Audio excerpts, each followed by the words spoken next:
Hello YouTube, Ziggy here again from Ziggy's Aquariums, and today we will be doing an unboxing of the Fluval U3. So let's get started. Yes, we have a beautiful box here. So now that we have the box open, let's take a look inside. There's paper. Ooh, you have a pen. It's quite nice. This came from Pets and Pond on Amazon. It was a really good deal.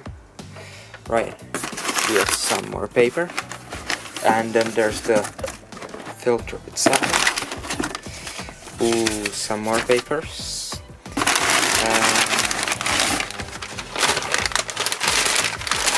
Yeah. So, let's get the box out of the way. And now here is the filter itself. This is the Fluval U3 in-tank filter. It filters up to 40 US gallons or 150 liters. So here's the box, the sides, if you're interested in this.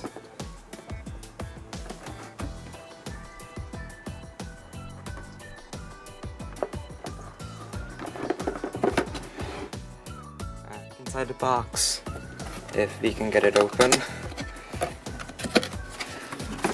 Alright, what do we have here? We have the plastic thingies, the suction caps to suction cap it to the wall of your aquarium. It's very neat, looks quite complicated, but yeah. Then, next we have the most important part, of course, the user manual, which a whole bunch of people read totally. Let's put that aside. And lastly, but not least, we have an empty box.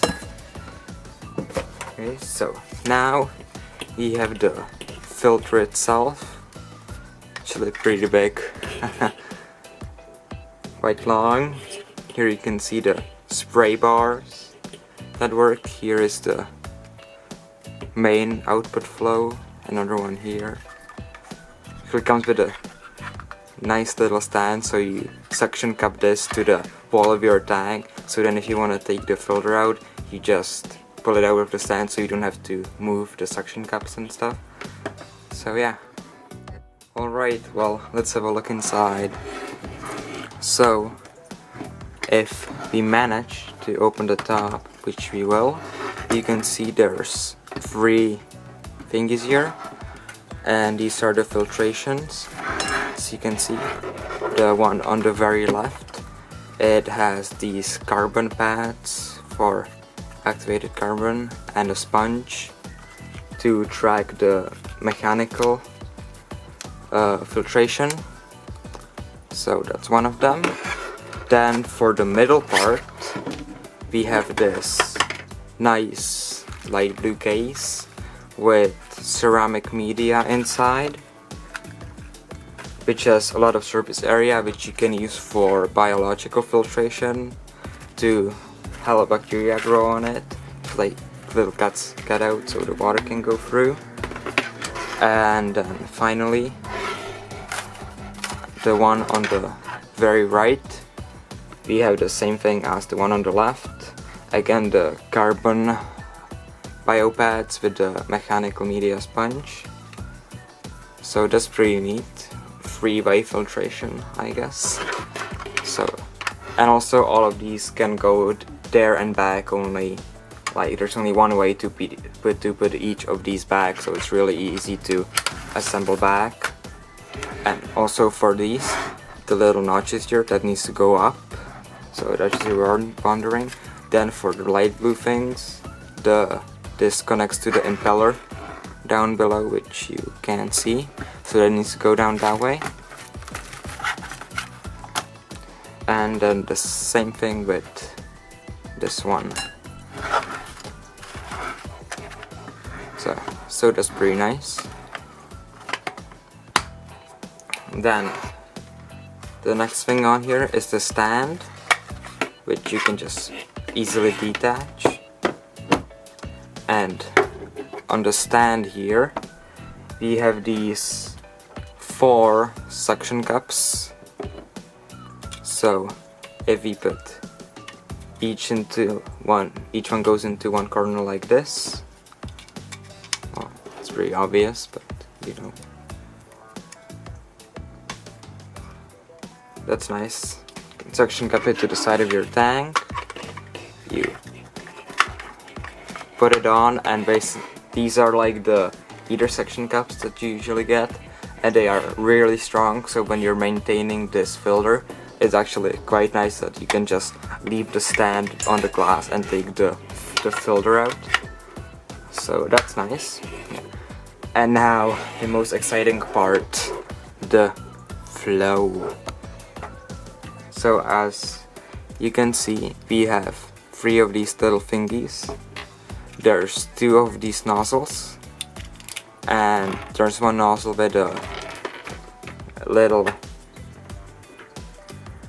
output thingy, which is for the airflow valve, and it just goes in like this, and you can screw it out and screw it in to adjust the flow.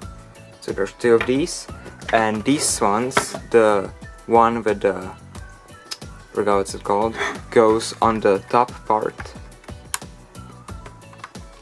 this outtake. Then the bottom one goes in here,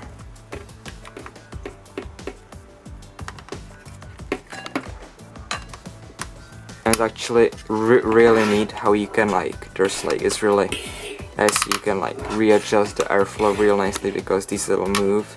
So if you want less or little, or if you want it more to the side, then that's what I really like about this filter, that you can adjust the airflow.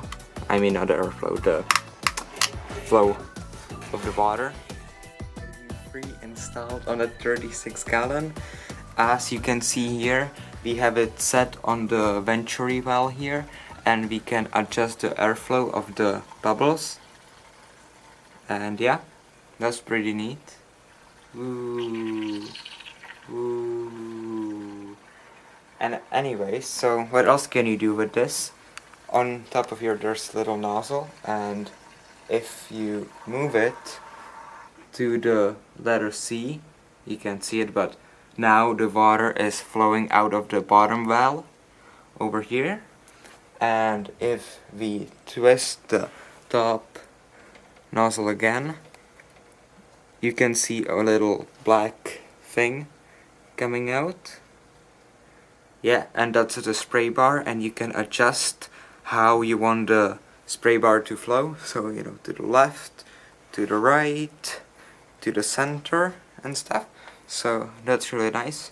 We're just gonna leave it like this now. And so since it's been running for a week, we're gonna have a look inside the filter on how the media has been doing and everything. So yeah.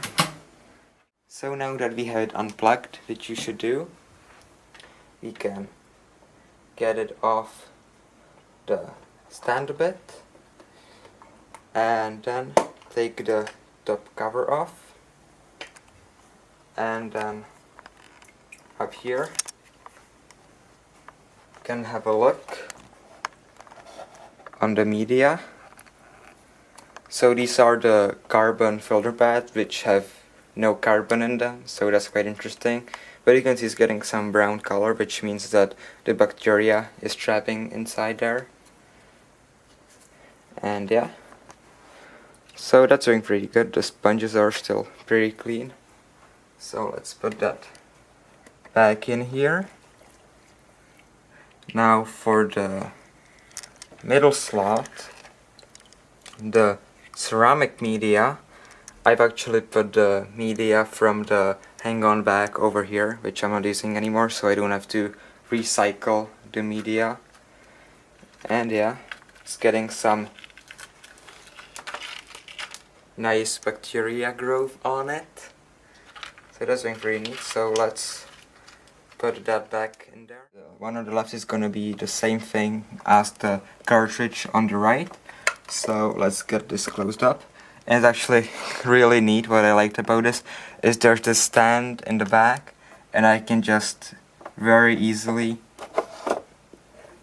take this off, and I can just, you know, go wash it, rinse the media and everything without having to unsuction cup the entire thing, because that would be really hard since suction cups can stick very well. Back to get it back in. And also one thing to keep in mind when positioning the filter is that in order for the venturi valve, for the airflow here to work, it needs to be a bit above the water so that water doesn't get in.